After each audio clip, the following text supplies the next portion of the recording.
नाज़रीन, अवामी न्यूज़ में ख़बरनि जो सिलसिलो जारी है। इन वक्त असीं तव्हांखे एक अहम ख़बर ॾींदा हलूं त समूरी सिंध जो हिकु मुतालबो आहे त कश्मीर में 4 वरह जी ॿारड़ी सां ॾाढाई कंदड़ वहशी दरिंदे खे फांसी ते लटकायो वञे।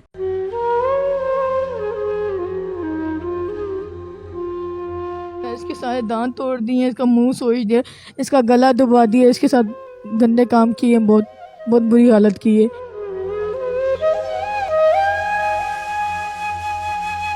सरेआम घंटाघर ते फाही ॾिनी वञे जीअं ईंदड़ नसुलनि खे बि ख़बर पए, उन्हनि लाइ बि इबरतनाक हिकिड़ो मिसाल बणिजी वञे त आइंदा कंहिं मासूम न्याणी सां कुदी हरकत करण जो 100 दफ़ा सोचे। इन अमल में जेके बि जवाबदार आहिनि, हिकिड़ो त पकिड़े वियो आहे जेको सहूलियत का, पर जेके बाअसर जवाबदार आहिनि उन्हनि खे गिरफ़्तार करे ऐं कानून मुताबिक़ उन्हनि सख़्त खां सख़्त सज़ा ॾियण जो मुतालबो था कयूं। अपील था कयूं गवर्नमेंट के आला ऑफिसरनि के त इन्हनि जे पोयां जेके बि किरदार आहिनि उनखे गिरफ़्तार करे उन्हनि खे केतिरे किरदार ताईं पहुचायो वञे।